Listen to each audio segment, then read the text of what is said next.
Bienvenue dans cet épisode spécial de Entrepreneur State of Africa. Spécial parce qu'on est en Guadeloupe, mais spécial parce que malheureusement, mon associé, partenaire, co-hôte, mon jumeau, mon frère d'une autre mère, Kyle Lumumba, n'est pas là aujourd'hui, malheureusement. Il a été pris par des impératifs. Nous sommes en Guadeloupe pour un épisode spécial. Et donc, on a été reçu par Vanessa, qui va être du coup ma co-hôte de notre invité très spécial, Mathieu Vance. Bonjour, merci pour cette invitation. Ah, mais de rien, écoute, je pense que cet épisode spécial, donc entertainment, je pense que dont on va parler, va être intéressant. Et je pense que beaucoup de gens vont découvrir l'envers d'un monde plein de glamour qui est en fait bien plus complexe qu'il n'y paraît en termes de business. Donc, Mathieu, je vais déjà te demander de te présenter rapidement pour ceux qui nous écoutent et qui ne te connaissent pas. Je m'appelle Mathieu Vance, je suis business manager. J'ai créé une société qui s'appelle Vance Entertainment, dans laquelle je produis, édite, développe et manage tout type de talents, aussi bien musicaux, Instagram, influenceurs. Et nous développons également des médias, des magazines et d'autres types de supports. Très bien. Ça, c'est l'introduction officielle. Donc maintenant, je vais faire l'atalakou ivoirien, au cas où tu ne connais pas. D'accord. L'atalakou ivoirien, c'est quand on emploie les grands mots, les grands noms, pour expliquer aux gens, pour les gens qui ne te connaissent pas. Donc moi, quand je vais sur ton site Vance Entertainment, je vois dans la partie Works un portfolio assez impressionnant. Donc apparemment, tu as bossé en management, stratégie et concert avec l'artiste, pour ceux qui ne connaissent pas. Tout à fait. Très, très grand artiste. Mais avec des campagnes aussi Yves Saint Laurent, Cacharel, L'Oréal. Je vois que tu as aussi travaillé avec une autre artiste, Marwa Loud. Tout à fait. Tu as travaillé sur des chansons avec Sean Paul, des chansons avec Aya Nakamura, des chansons et direction artistique avec Anitta, pour ceux qui ne la connaissent pas. Tout à fait, grande artiste brésilienne. Grande actrice brésilienne. Et donc, tu as bossé avec tout type de marques, de L'Oréal, etc. Donc, on va dire que, en fait, oui, Dior, Ford, Kalash Crème Criminel, Nino sur des instruments. Oui. Ronisia sur des chansons aussi. Biotherme, enfin, avec qui n'as-tu pas travaillé? Là, est plus la question. Très varié. Effectivement, on veut éviter d'être cantonné dans un seul style. Ouais. Donc, pour essayer de toujours se renouveler, on se prend des nouveaux défis, on teste, on essaye. C'est pour ça qu'on ne se donne pas de limite. Très bien. Alors, Vanessa, comment tu t'as connu Mathieu? Parce que moi, je crois voir que ce monsieur est dans le game depuis 10 ans. Alors, en fait, tout simplement, le Boost Up Experience, dont on a déjà parlé dans le précédent épisode. Exactement. Donc, l'événement Guadeloupe pendant 2 jours dédié aux porteurs de projets et aux entrepreneurs, qui s'est déroulé donc aux Abîmes, où on avait des intervenants de qualité du monde entier qui sont venus au pays pour faire part de leur expérience entre conférences, tables rondes, ateliers, business stories, effectivement. Nous avons eu le plaisir d'inviter Monsieur Mathieu Vance, justement, à faire part de son expérience et de pouvoir vraiment... Enfin voilà, c'est-à-dire que l'objectif, c'était de pouvoir avoir effectivement des profils internationaux, mais aussi montrer qu'en local, on a aussi des entrepreneurs qui ont des parcours tout aussi inspirants et louables. Ouais. Et Mathieu est guadeloupéen et est devenu vraiment une personne, un entrepreneur... un entrepreneur vraiment a un parcours, et justement avec tout ce que tu viens de nous dire, on a hâte de savoir la suite pour qu'il puisse raconter justement à la communauté comment il a fait. Oui, comment tu as fait? Si jamais on te demande qu'est-ce qui toi te distingue de tous les autres business managers, producteurs. Déjà, est-ce que tu peux expliquer la différence? Tu peux nous expliquer déjà. Parce qu'en vrai, le peuple est perdu. Ouais, on est un peu perdu. Business manager, manager, producteur. C'est quoi cette histoire à la fin? Il y a trop de rôles, trop de noms. Oui. Puis il y a les attachés de presse aussi. Donc du coup, tu sais pas. Qui fait quoi? Donc non, toi, tu définirais comment ça? Impresario, ça se dit toujours? Ça se disait. Maintenant, on l'utilise beaucoup moins. Ah ouais? Ah oui. Mais en gros, c'est vrai que dans l'univers de la musique, il y a beaucoup de rôles, beaucoup de titres, beaucoup de postes.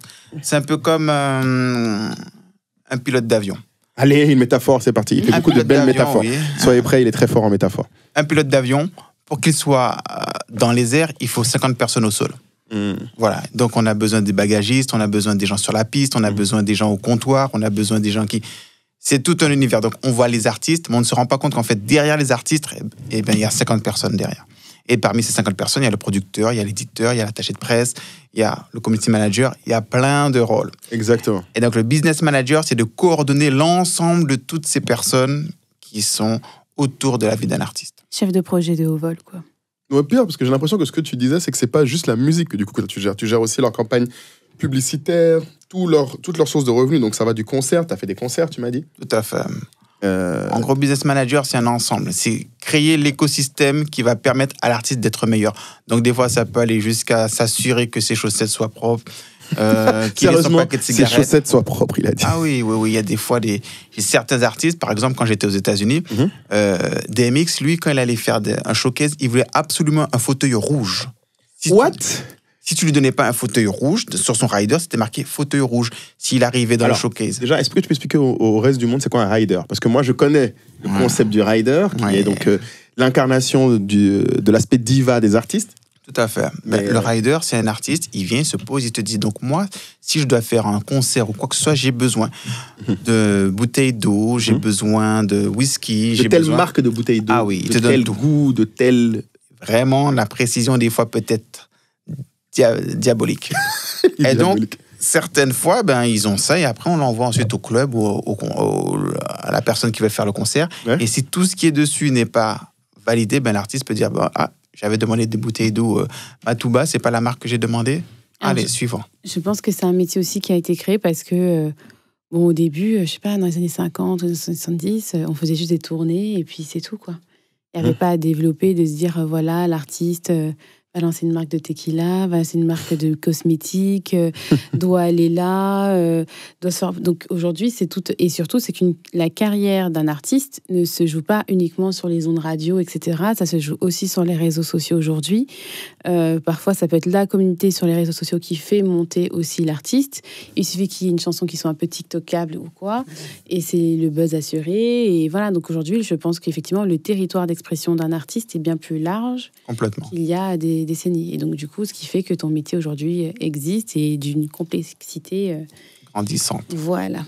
Et donc, qu'est-ce que tu as vu de plus fou sur les riders des gens? Parce que moi, je suis très, comme tu sais, Congo ça business, moi, ça m'intéresse. D'accord. Donc là, on a parlé du fauteuil rouge. Mais qu'est-ce qu'il y a de ton expérience? Parce que le rider, en gros, si la personne ne respecte pas, l'artiste n'a même pas remboursé.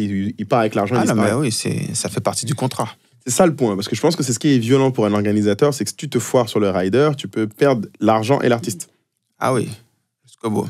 Alors, moi, la chose la plus folle que j'ai déjà vue sur un rider, c'est des bouquets de fleurs. Pardon? Un artiste a demandé des bouquets de fleurs. Spécifiques? Des fleurs spécifiques? Et donc, l'organisateur est venu, il a mis des bouquets de fleurs dans la loge, et l'artiste était fâché.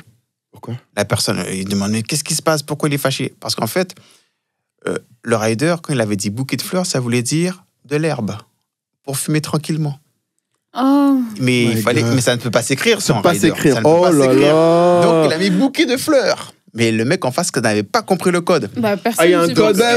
Nous autres, les ignorants, nous voilà. Si, donc, bouquet de fleurs, c'est pas de... je rentre chez moi. Donc, vous saurez tous que si jamais vous voyez bouquet de fleurs sur un jour, une demande d'un artiste, ce que vous devez aller chercher. Par contre, si vous demandez d'offrir un bouquet de fleurs à sa mère pour la fête des mères, vous ne trompez pas non plus. Ne lui envoyez pas Ce serait pas lui envoyer des fleurs médicinales. Non, ce serait, oui. Ce serait... Oui. C'est une façon. Donc, à prendre en considération. Mais du coup, tu vois, c'est intéressant. Quand tu décris tout ce que tu dois gérer en termes de, on va dire, de complexité et d'aspect, donc là, tu décris vraiment le limite du micromanagement, du confort de l'artiste, en fait. Comment tu expliques, parce que je sais que dans la musique, notamment, c'est très fréquent, mais peut-être un peu aussi dans le cinéma, il y a tout un sujet sur le fait que beaucoup de gens sont accompagnés par leurs amis, leurs connaissances, qui ne sont pas forcément professionnelles, on va dire, ou expérimentées. Donc pour toi, qu'est-ce qui fait un bon manager versus tout le reste? Donc, j'ai deux types d'artistes. D'accord. Ceux qui sont mieux quand ils sont accompagnés par leurs amis et ceux qui sont moins bien quand ils sont accompagnés par leurs amis. Oh, ça c'est une grande théorie. L'entourage peut être un problème ça comme change complètement. Comme ça peut être positif. Une maman peut être la meilleure chose qui soit pour un artiste, comme ça peut être la pire. Voilà. Donc, comment tu les reconnais? Alors c'est simple. Quand on arrive par exemple à un concert, c'est souvent les amis qui disent « Il n'y a pas le champagne? Pourquoi on est assis là? Pourquoi on n'est pas devant ?» Là, tu sais que ces amis-là, ça va être très compliqué. C'est des gens qu'il faut éliminer tout de rapidement. Suite. Ah oui. C'est eux qui vont te faire mal. Et ils m'ont déjà abîmé des plateaux télé. Ils ont dit, mais un jour, un de mes artistes, pourquoi tu es sur le plateau numéro 2? Il fallait que tu sois sur le numéro 1. Toi, tu es le numéro 1. Tu dois être que sur le numéro 1. Alors qu'en fait, le plateau 2 était plus grand, mieux. Donc l'artiste a dit, non, moi, je vais être sur le plateau numéro 1. Il a répété ce que les gens ont dit. Voilà, alors qu'il était en fait sur le plateau le plus flingué. Mais... Seigneur. Je pense que c'est quand même assez complexe quand tu as un poste un peu comme ça, business manager, et qu'en fait, la qualité, le succès de l'opération ne dépend pas entièrement de toi. Enfin, de toute façon, on a rarement le contrôle sur tout, qu'on soit clair. On est peut-être un peu contrôle freak, moi la première, mais on a rarement le contrôle sur tout. Ouais. Mais c'est vrai que quand on évolue dans un milieu artistique, on sait que le pragmatisme n'est pas forcément au cœur des préoccupations. Et que, bien entendu, il y a beaucoup d'affect, d'inspiration, de créativité, voilà, qui vont tout de suite vont dire non, je veux du jaune parce que le jaune, c'est une couleur qui me parle, alors qu'il faudrait peut-être prendre du noir. Enfin, voilà. Donc, c'est là où je trouve que c'est quand même un milieu qui, pour moi, serait assez difficile parce que, déjà, en temps normal, lambda, quand un client te dit oui, moi, je veux ça, et que tu lui fais des recommandations, tu lui fais des conseils parce que c'est ton expertise, et qu'en plus, il t'a pris en conseil parce que c'est ton expertise et pas la sienne. En théorie. Et au moins, il va argumenter, etc. Mais quand un artiste dit non, finalement, je préfère le bleu parce que c'est la couleur qui me ressemble en ce moment, qui va bien avec mon feng shui ou un truc. Je fais exprès de dire des trucs, des bêtises pour pour pas Pour caricaturer. Pour caricaturer. Comment on fait? Non, mais c'est une bonne question. Comment toi, là, tu décris les entourages qui aident ou amplifient? Enfin, aident ou détruisent, mais à ton avis, pour toi, aujourd'hui, à quel moment un artiste devrait trouver un manager déjà? Ou devrait... comment tu verrais ça, toi, en termes de... Un artiste vient te voir aujourd'hui et te dit, est-ce qu'il me faut un manager ou pas ou...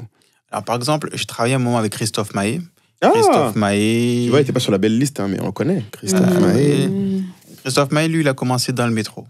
Et il a dit, quand j'étais dans le métro, je n'avais pas de manager. Donc maintenant que ça va mieux, je ne veux toujours pas de manager. Sérieux? Ouais. Intéressant. Je commençais tout seul, je serai tout seul, j'ai besoin de personne. Ok. Donc, quand je travaillais avec lui, on ne travaillait pas de la même façon que des artistes qui ont des managers. Qui sont des... Par exemple, quels artistes, enfin, tu dirais, quels artistes sont... Parce que j'ai l'impression que c'est emblématique. Quand tu as un manager, c'est un peu ton alter ego, mais que les gens ne connaissent pas, en fait, c'est ça?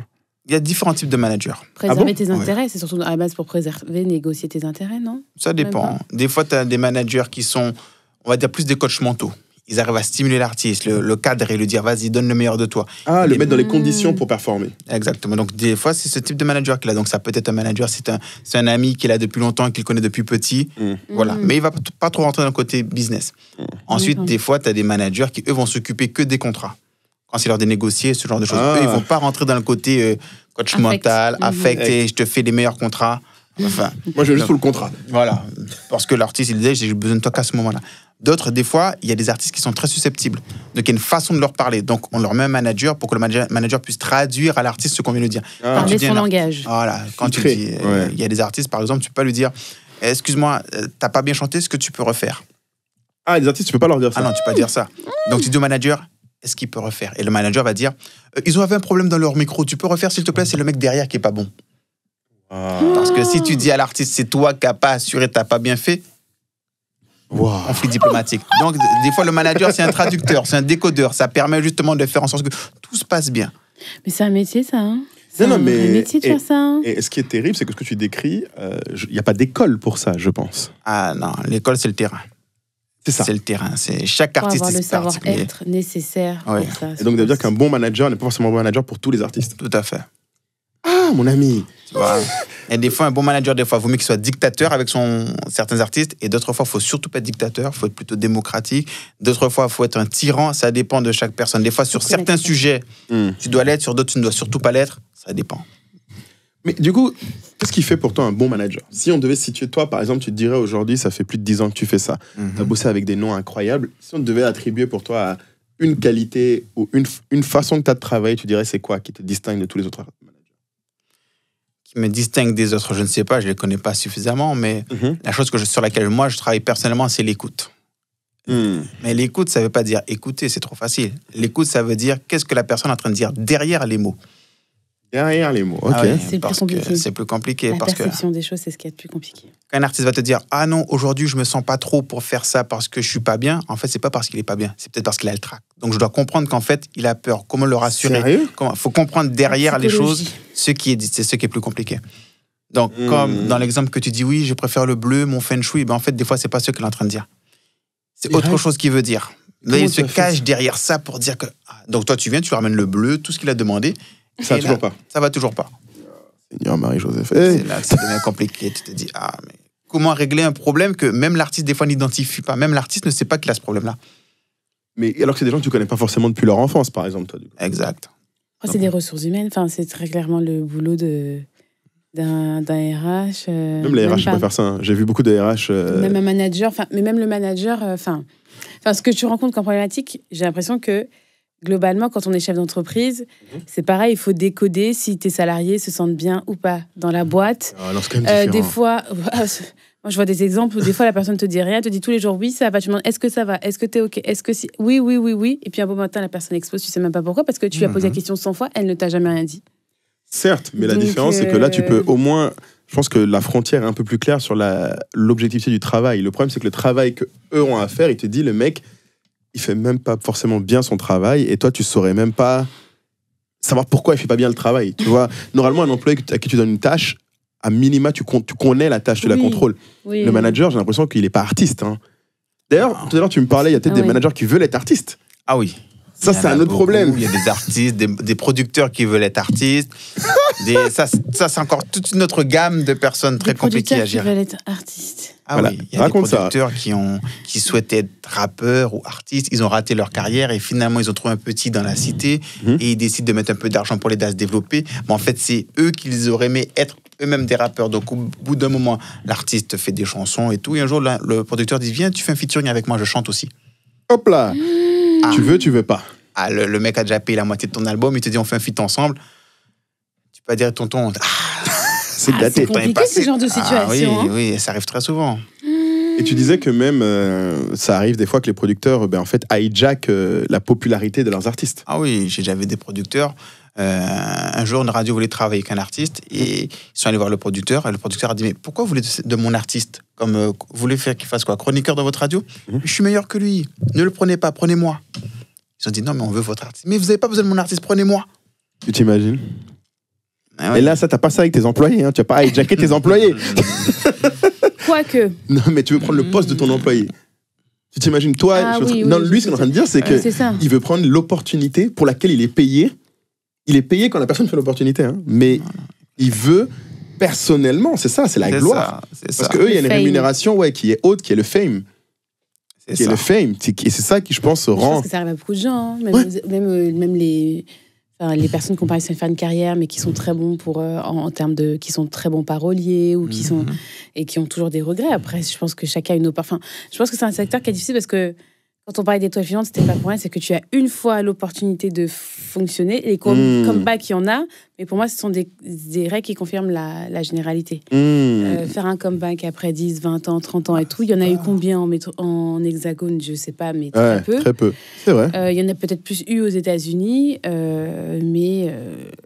Donc, on n'en a pas encore parlé, mais la musique en France, c'est quand même pour pouvoir être signé, pour pouvoir que son style soit diffusé en radio, c'est quand même compliqué. Très compliqué.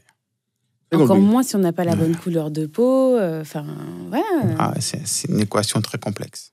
Ah, ben, parle-nous-en. Comment tu l'as résolu? Donne-nous un exemple, peut-être, avec tes artistes de cas qui ont été compliqués, peut-être. Déjà, il faut comprendre c'est quoi un artiste. Quand on joue au football, tu as un Neymar, tu as un Messi, tu as un Zlatan. À la fin du match, on peut regarder le match et se dire, toi, tu n'as pas bien joué. Toi, c'était pas bon. Là, tu aurais dû faire la passe. Là, tu aurais dû faire ci. Tu vois, il y a des résultats à la fin. Ouais. Un artiste qui fait une chanson, comment tu peux dire ta chanson est bonne ou elle n'est pas bonne?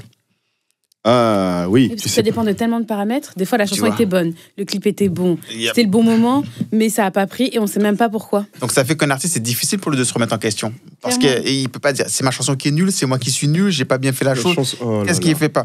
Numéro 2, quand tu es un entraîneur de football, est-ce que vous pensez qu'un entraîneur de football va expliquer à Messi comment jouer au football? Oh oui, ça c'est impossible. Mais comme arrivé à un certain niveau, tu n'es pas là pour leur apprendre à jouer au football. Les artistes, c'est la même chose, tu ne veux pas leur apprendre à chanter ou à faire... Non. Ça passe à un autre niveau, en fait. Mais peut-être qu'un jour, l'intelligence artificielle pourra faire quelque chose pour ça. On va dire, voilà, t'as fait tel titre, telle date. Pourquoi ça n'a pas marché, tel titre, telle date? Qu'est-ce qu'il y a comme différence entre ce titre-là, ce titre-là? Le problème, c'est que la donnée, quelle donnée tu collectes? C'est ça qui est intéressant, c'est qu'il te dit, en fait, il y a des données qui, malheureusement, ne sont même pas collectables. Ça se trouve, l'artiste, la musique était bien, mais ce jour-là, il n'avait pas la bonne énergie. Tu vois, c'est des trucs, tu peux pas, malheureusement, tu manques de données, en fait, clairement. Moi, en tant qu'entrepreneur, ce que j'entends, c'est qu'il dit, en fait, tu opères dans un monde... Oui, il y a énormément de paramètres qui ne sont pas quantifiables. Tout à fait. Comment vous faites dans ces cas-là? Enfin, comment toi tu fais? Par exemple, comment tu choisis un artiste en te disant, cet artiste-là, je sens que ça va être un carton. Et comment tu fais, surtout pour savoir quand tu sens que ça sent le flop ou que...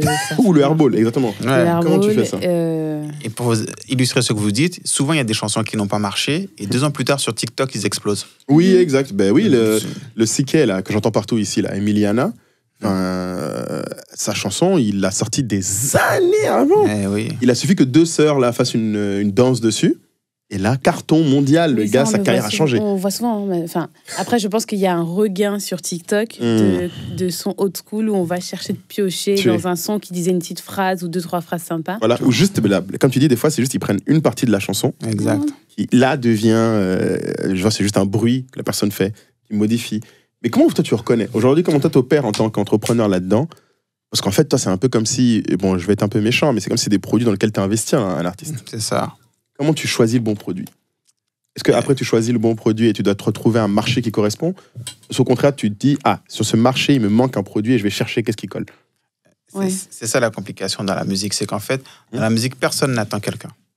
Autant on peut dire que un yaourt qui a un nouveau parfum, ouais, peut-être qu'il y a des gens qui voudraient ce parfum en yaourt, mais il n'y a personne qui s'est dit avant que Jul arrive, on aimerait bien avoir un petit Jul, un mec qui fait de la musique, du rap comme ça. Voilà, ce serait pas mal. Du rap, mais pas vraiment du rap. Ça manquait à personne jusqu'à ce que Jul vienne. Ah, ok, Stromae, il manquait à personne jusqu'à ce qu'il arrive. Donc on dit, ah ouais, Papa Outir, c'était bien. C'est bien. Et c'est ça. Mon milieu, je suis dans un milieu où en fait, on n'attend personne, on a besoin de personne. Que tu sois là ou pas là, il y aura toujours de la musique. Il n'y a pas de demande du marché. Non. Il n'y a pas d'étude de marché. Non. Donc, pour faire ton produit market fit, comme dit Moulin. T'es un peu en galère. Mais comment tu fais? Moi, je suis curieux d'avoir ta logique. Comment tu fonctionnes? Donc là, en fait, je fonctionne sur 3 types de terminologie particulière. La première, c'est l'évolution de la culture. Exemple, est-ce que vous pensez qu'une fille comme Shai aurait pu exister il y a 10 ans? Est-ce qu'on était prêt à... Oui. Shai. Ah oui. Il y a un moment là, est-ce qu'on aurait pu... Ça va aller, respire. Non, c'était pas possible. Est-ce que vous pensez que Gims, avant le rap, c'était que du rap, le rap chanté, ce genre de choses? À l'époque d'Akhenaton et tout, c'était mort. Il serait sorti à l'époque d'Akhenaton ou Sniper ou Sayan Supakru, tout ça. Je pense pas qu'il aurait eu un public différent, non, pas forcément. Peut-être que les publics n'étaient pas encore assez éduqués, tu veux dire. Non, parce que pour moi, il fait partie d'une génération aussi qui est... Enfin, Gims, pour moi, effectivement, il sortait du rap, mais il y a aussi une génération de chanteurs de variété française aujourd'hui qui est différente, à mon sens, de celle d'il y a 10-20 ans, même si qui repioche un peu des choses, etc. Mais Kenji Girac, il n'y en avait pas avant. J'en oublie certains, mais j'ai pas de nom là tout de suite, mais qui ont une façon de chanter et tout qui est assez différente. Donc, chaque époque a ses tendances. Exactement. Et vous voyez, le rap a traversé les époques, on va dire, mais c'est plus tout le même rap d'il y a 20 ans qu'il y a 10 ans. Pourtant, qu'est devenu le R&B pendant ce temps? Alors qu'avant, c'était le rap et le R&B. Ah, c'était lié, ouais, c'est vrai. Donc, où est le R&B? Est-ce qu'il est devenu aujourd'hui ou pas? Est-ce qu'il y a une évolution ou pas? Il y a eu une traversée du désert quand même. Il y a une traversée du désert. Et là maintenant, il y a un truc qu'on appelle du R&B. Mais moi, comme je suis une puriste, je ne ferai pas de commentaires sur le R&B français. Mais je t'en prie, on est là, tranquille. Tu peux faire du R&B américain, français, parle, livre-toi. Non, mais, le R&B américain est pas... Je pense que je suis comme mes parents et je crois qu'avant c'était mieux, qu'avant il y avait beaucoup plus de musicalité. C'était mieux avant, tout le monde dit c'était mieux avant, les gars. Je retrouve pas beaucoup de musicalité dans ce qu'on a aujourd'hui et j'ai l'impression que moi, à 4 ans, en train d'écouter du Michael Jackson, du Stevie Wonder toute la journée, j'étais bien plus... je vais pas dire ce mot-là, mais je sentais que j'avais beaucoup plus de connaissances en musique que des jeunes aujourd'hui qui écoutent d'autres artistes à 20 ans où la musique n'a ni queue ni tête, où les paroles ne veulent rien dire. C'est marrant, tes parents disaient la même chose pour toi, hein? Non, c'est faux. Non. Moi, je pense que si t'es mes parents aimaient Michael Jackson comme moi j'aimais Michael Jackson. Non, mais parce que là, c'est la musique plus de tes parents, en fait, Michael Jackson. C'était l'époque où Non, c'était ma musique aussi. Oui, voilà. Mais c'est-à-dire que toi, tu l'as prise.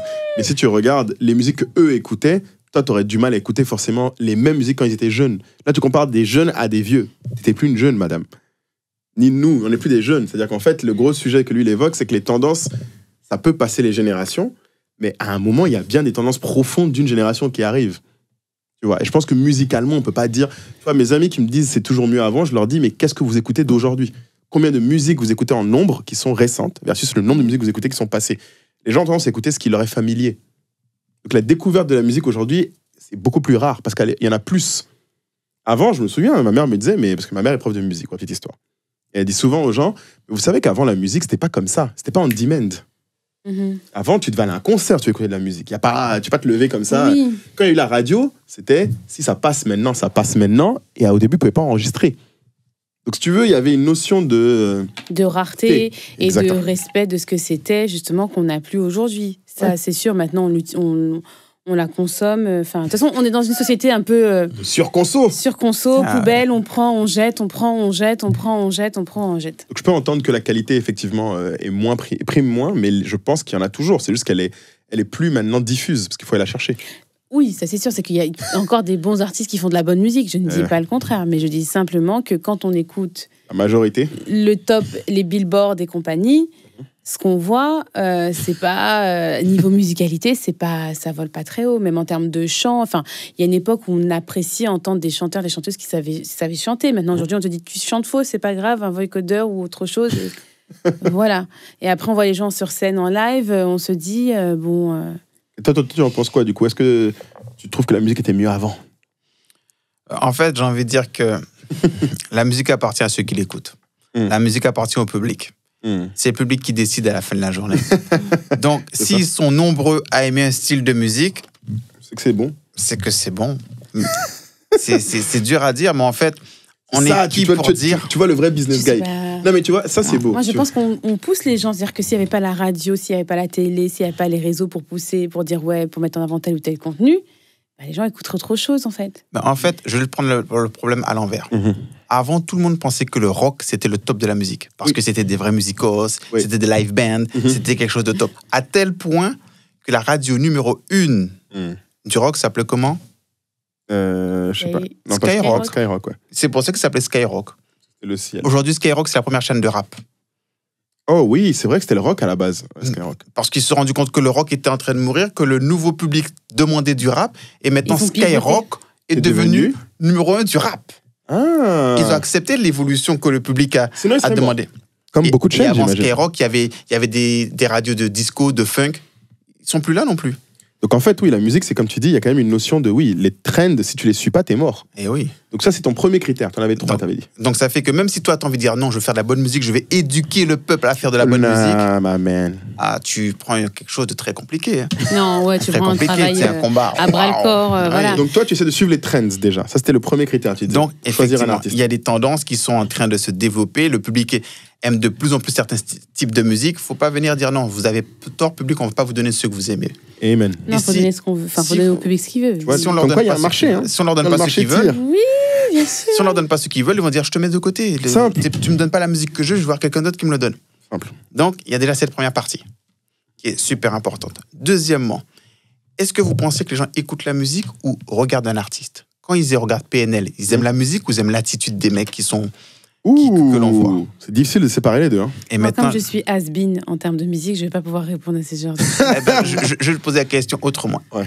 Est-ce que vous pensez qu'un tube de PNL, chanté par Moussier Tombola, ce sera toujours un tube? C'est la même chanson, techniquement parlant. Donc si on parle de chanson pure... La question, c'est est-ce que les remixes comptent dans ce que tu dis? Non. Ah, tu vois, j'essaie de tricher un peu, mais non, ça passe pas. Je veux dire que la même chanson chantée par une autre personne, ben, des fois, ça n'a pas le même impact, ça n'a pas le même style. Il faut que l'artiste puisse porter, représenter, incarner l'univers qu'il est en train de faire. L'image. Donc en fait, la trend, c'est une chose qui est extérieure, mais il faut que l'artiste lui-même incarne cette trend. Tout à fait. Il peut pas juste dire, moi, je vois tel trend, je vais dessus. C'est plus complexe, il faut représenter concrètement la trend. Et c'est là où le fameux truc que les artistes, parce que j'ai malheureusement fréquenté beaucoup, il y a ce côté originalité, authenticité qui est très très important chez les artistes. Est-ce que tu dirais que c'est là que ça joue? C'est en fait, est-ce que tu réussis à la trend que tu suis, c'est vraiment toi? Alors, je distingue l'originalité et l'authenticité. Ah tiens. L'originalité, ça veut dire que ça n'a jamais été créé, c'est original. D'accord. Voilà. L'authenticité, ça veut dire que ça te ressemble à toi. Donc, des fois, tu peux créer quelque chose d'original, mais qui ne te ressemble pas. Wow, j'aime. C'est technique, oui, tu vois. Non, c'est très précis. Là, tu rentres dans des trucs très précis, tu vois. Ce qui fait que des fois, il y a des artistes qui sont authentiques, mais pas original. mais pas original. Ouh, ça doit faire mal, ça. Ouais. Genre, t'es authentique, mais t'es comme La tout le monde. remise en question doit être dure. Oui, mais eux, ça doit être dur. Des fois, tu es authentique, mais ta musique n'est plus originale parce que ça fait 10 ans que tu fais la même musique aussi. Oh oui. Donc, c'est... Tu vois. quelqu'un de authentique, mais pas original. Donc, c'est-à-dire qu'à chaque fois que tu écoutes un album, un truc, c'est du réchauffé en vrai. C'est la même chose, c'est ça que les gens vont C'est dire. pas du réchauffé. Les gens qui n'aiment pas diront que c'est du réchauffé. Les gens qui sont fans diront que c'est pas du réchauffé. Ouais, tu diras, On va dire c'est lui, c'est Voilà. ça qu'on aime. Certains vont dire que Jul est authentique. D'autres vont dire mais ça fait 10 ans que Jul nous fait la même chose. C'est pas original. Et en plus, il fait beaucoup d'albums, ce garçon. Faut lui reconnaître ça. Donc ça fait que certains vont dire non, il est plus authentique. Il est toujours authentique, c'est toujours lui. Mais sa musique n'est plus originale. D'autres vont dire mais non, c'est original. Voilà. Et t'en as d'autres qui sont originales, qui changent, qui se renouvellent à chaque album. Mais tu sais que c'est pas Mais eux. l'authenticité, tu sais pas. À un moment, t'es perdu. Tu sais pas, il chante du zouk, après la fois d'après salsa, après du rock, du rap. Il fait trop de choses. Il y a un concept numéro 2, concept numéro 3. Et je pense que c'est ce qui est le plus difficile. Enfin, moi, je suis pour team originalité, mais il faut l'authenticité. Et je trouve que on se perd souvent quand tout le temps est dans l'originalité. On va tout le temps te renvoyer dans le visage que ouais, mais tu faisais pas ce genre de musique. Oui. C'est très difficile de te garder une ligne directrice. Il y a des artistes pour moi. Enfin, je suis désolée, mais moi c'est une référence Michael Jackson. Chaque album c'était un univers différent, un truc, mais c'était Michael Jackson. Sa voix, tu la reconnaissais. C'est comme Rihanna quoi. Qui chaque album n'a rien à voir, mais était très authentique et original. Mais oui, non, tu écoutes pas Rihanna. Tu vois, moi je suis dans les gens un peu récents. Ça va, Rihanna, tu peux quand même. Madame, Rihanna, ça passe quand même, c'est original et authentique quand même. tu peux laisser ça. Elle a du mal là. Là, je sens que je la mets dans une zone. Elle n'arrive pas. Tu vois, là, je la mets. Je ne sais pas. Pourtant, c'est pas une petite jeunette. Là, quand même, tu peux. C'est quand même de la musique. Je ne sais pas. Moi, j'aime les. Toi, t'es old school, quoi. Toi, t'es vraiment les meufs qui sont en mode old school de la mort qui tue, quoi. C'est-à-dire Michael Jackson, je te dis Rihanna, tu tires la bouche là. Non, parce que pour moi, il y a quand même un écart. Quel écart? Bon, on va pas. Alors, bon, tu vois, un autre truc, tu vois que la musique, ça soulève les émotions. Hein. C'est ça. Je pense pas que. Bon, peut-être t'aimes pas le foot, mais même en sport, je pense pas tu peux chauffer le cœur de quelqu'un comme ça en comparant des athlètes. Parce qu'on parle des musiciens, les gens, leur cœur chauffe. Surtout quand on parle de vraie musique. À partir du moment où on parle de la vraie musique, chaque personne a sa définition de la vraie musique. Tu vois, c'est quoi de la vraie musique pour toi? Ouf! Moi, j'avoue, vraie musique, c'est quelque chose qui me procure des émotions. Mais comme c'est très personnel, c'est difficile à partager avec les autres. C'est subjectif. Complètement. Donc, quand un enfant de 15 ans vient te dire que pour moi, la vraie musique, c'est ce qui me touche, c'est Weshden, pourquoi tu la juges? C'est Weshden. Le moment où tu la juges. Parce que ça la touche. Ça la touche, elle. Ce que Weshden lui parle, les mélodies, ça lui parle. Ah oui, j'aime beaucoup ça, je comprends, hein, parce qu'on a tous connu l'époque où on était jeunes, où il y avait plein de boys band et de girls band. C'est ça, mais tu vibrais. J'étais fan de Spice Girl et c'était génialissime. Mais alors, c'est ça la musique. Et c'est pour ça que je dis, c'est le peuple qui choisit, en fait. C'est pas à toi de dire qu'est-ce qui est de la bonne ou de la mauvaise musique. C'est la musique qui arrive à toucher un cœur. Moi, en plus, ça change des zones, ça change des trucs. Tu sais, quand on parlait l'autre jour, tu m'as donné une très très belle anecdote, je trouve que tu m'as dit de ta sœur, sur pourquoi la musique est l'une des choses les plus importantes. Je pense que c'est très bien que tu partages avec les gens. Oui, effectivement. Ma sœur m'expliquait que dans l'univers, sur Terre, on retrouvait 3 choses dans chaque civilisation. Toutes les civilisations avaient une notion de la religion. Tous, on s'en parle de Dieu, d'une énergie, de quelque chose. Il n'y a pas une civilisation qui... À un moment, on s'est dit, non, on s'est fait tout seul, on a besoin de personne. Tous disent, non, il y a un truc plus fort que nous, il y a quelque chose qui se passe. Religion, 1. Deuxième chose, ils ont tous le sens de la famille. Donc, c'est pas forcément matriarcal, c'est pas forcément patriarcal. Mais il y a une notion de comment on gère la famille. Il y a un clan, la famille, c'est quelque chose de sacré dans tous les peuples. Dans toutes les civilisations. Ça, c'est important. Et la troisième chose, tous les peuples ont une forme de musique, une forme d'art. Ça n'existe pas un peuple qui n'a pas sa musique. Qui n'a pas son art, qui n'a pas sa façon d'exprimer. D'exprimer, que ce soit art plastique, que ce soit... Ce sont les 3 choses qui nous empêchent d'être fous, en fait. Ouh. Tu vois ça? C'est pas beau, ça? Et du coup, ces 3 points, ça explique aussi pourquoi, d'une civilisation à l'autre, tu peux pas dire telle musique est bien, telle musique est nulle. Tu peux pas dire... C'est comme dire la religion est nulle. Mais c'est quand même un terrain glissant, en fait, parce que, globalement, tu dépends des tendances. Les tendances, il faut savoir les interpréter. Après, te dire, ok, donc c'est les... Je dis une bêtise, hein, mais c'est les femmes sur tel créneau, de tel âge, tel truc, qui fonctionnent en hexagone, parce que les jeunes femmes qui ont entre 12 ou 10 et 18 ans, c'est ce qu'elles vont écouter, en fait. Parce qu'elles ont l'impression que c'est une musique qui leur parle, qui s'adresse à elles, qui comprend leurs problématiques. Donc, il y a quand même un aspect de marché, mais en même temps, vous n'avez aucune donnée palpable. Tout à fait. Pour vous dire, ben voilà, j'investis un temps sur temps parce que c'est aussi beaucoup à l'instinct. Complètement, l'instinct et la conviction. Conviction, et puis l'analyse psychologique ou quoi de la personne sur laquelle on va miser de l'argent. Aussi. On ne va pas sous-estimer quand même. Moi, je pense que quand on dit, je sais pas du tout, c'est dans quel zoo. Hein. Quand on prend un artiste. Combien on met sur un artiste en moyenne, toi, tu dirais? Alors, en pour moyenne. avoir un minimum de traction. On va juste parler de Allez, traction. c'est ça, les tractions. On va j'aime même pas beaucoup. parler d'argent, de trucs, mais juste de la traction. En général, les producteurs avec qui je travaille, tant qu'ils n'ont pas mis 50 000 € sur un 50 000 artiste, oui, c'est ils n'ont comme pas ça, encore ouais. mis d'argent. Sérieux? Voilà. C'est le minimum, tu dirais? Oui. C'est-à-dire que le temps qu'il y ait quelque chose qui se fasse, ils ont tous déjà dépensé minimum 50 000.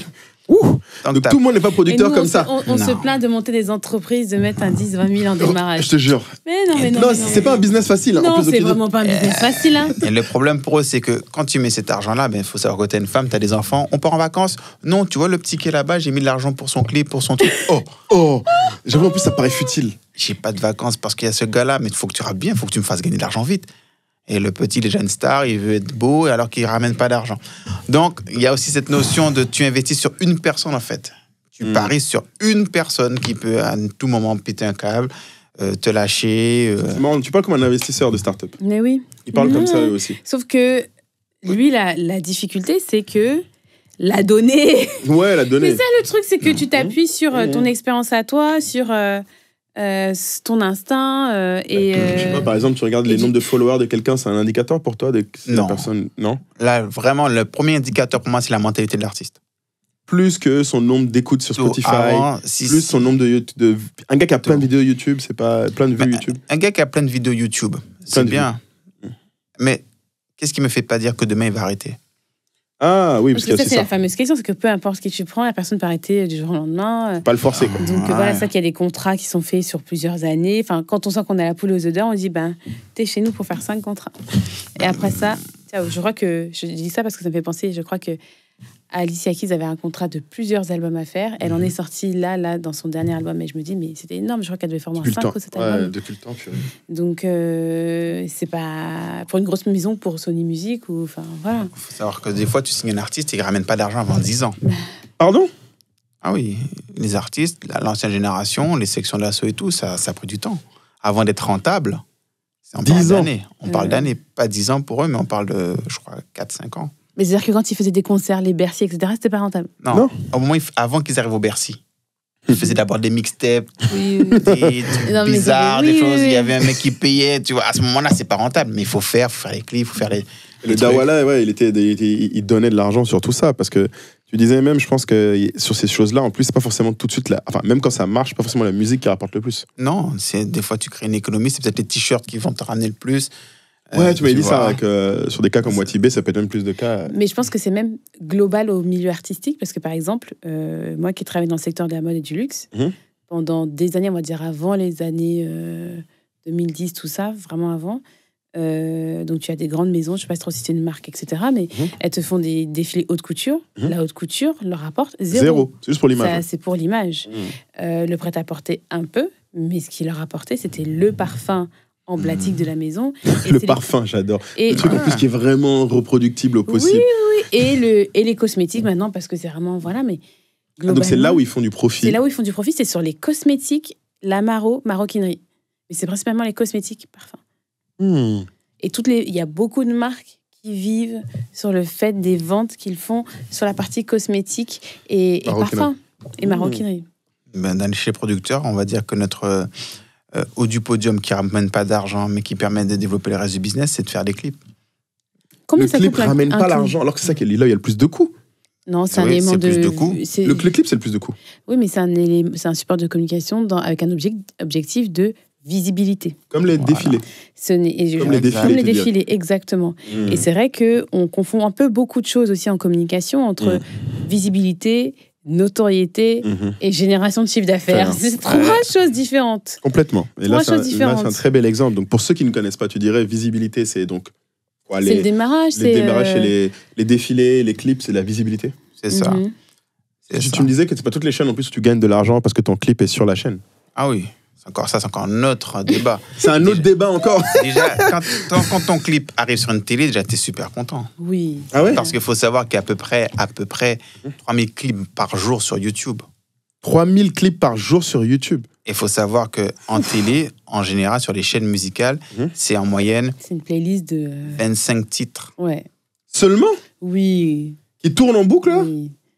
Et encore, c'est beaucoup. Je pense qu'à l'époque, c'était moins que ça. Et donc, en gros, on va dire qu'il passe 40 clips différents par jour. Vraiment, là, je suis vraiment super optimiste. Donc, 40 clips seulement sur une par jour, non, différents, parce qu'ils vont te mettre 2-3 fois le même.